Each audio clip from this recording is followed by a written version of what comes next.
Tala Fou se whapoponga le nei o tala mai Ausetalia le Radio Samoa.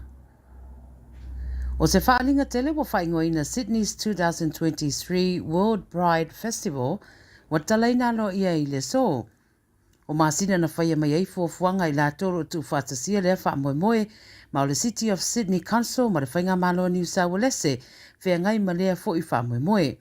Se fulu tasi aso e wha ngā sono ai e wha manatu ai tūranga ese o tangata e meise o le tusa ma le rima se lau wafe o sui a wai wa fuafua e te tawa no o atu wai le whaitau miliona tupe maua a ngai mai le tamau ainga o le stete.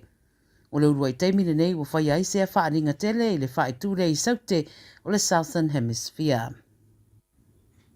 O le rita alo i longa Ausetalia le lakapiliki Terry Campisi, wa toe ave se neilo na ingoa mai sui whaatutua le palo tale stete ni sa welese. O i o se sui o le Labour mo Monaro, o se pitonu urata i Canberra, le oro umia neile nufua e le whaipura le National Nicole Overall. O Campisi sa avea ma kapiteni o le Canberra Raiders, ma o ia ta ua le avea o ia masui tau vai le polokiki. E o se tūlanga tala whea ngai lea mo ia, ma na te le i mawhauwhawina lava mua, ai ua whaafsota i atu o ia i le tausanga taluai ua mafuai. O ia whaaftaia le au lango le Labour ma volunteers ma o lātou sui mo le lango peitai o ia i lua o te tau na whaase ese mai le avea o ia ma se tasi o sui tau wā.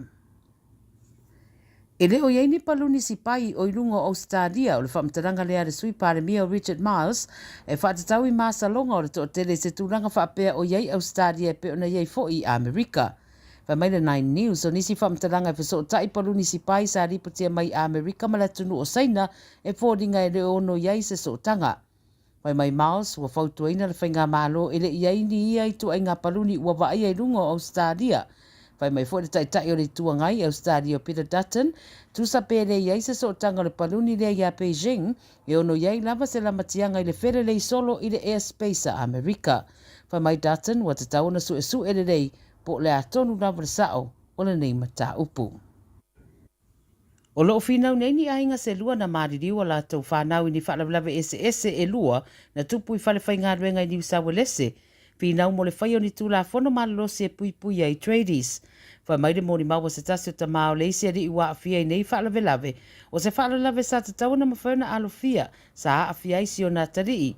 Wai mai sa iai mo e mitinga alo nā tarii mo lona lumana i peitai ina wasi paka ila na ngā ruenga le whātau sanga taruai o se tūlanga whanua no tele.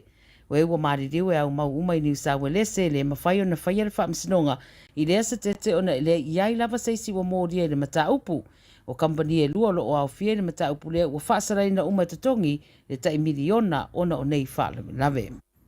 Ma le tala muli, o whaasole na manuia le pepe mai Ausetalia lea na fia i senga sei pali ma tau sa i diai e siona ainga se fesosoani tau tupe mo le toi au mai ai Ausetalia. O le pepe fitu vai aso o laki na o lane i Bali o na mātua Ausetalia ai a fia i senga se le mai loa. O se malanga whaapitoa le Medevac na ave nane ai le pepe malona ainga i Brisbane mo tong fitinga ma ua whaero mai le tala fia le tina ua whaasole na manuia. Whaeroa le fia o le tina o le pepe malona ainga atoa ina ua whaeroa mai whaasolo manuia tau mawhai ngā fō mai i tonga fitinga.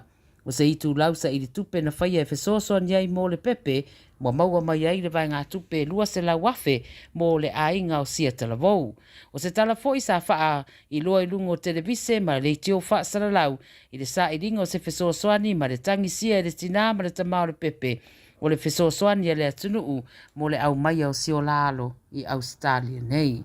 A tala na le Radio Samoa mo le nei aso foreile ma tātou tu e whera e fo i le vai aso fo se wha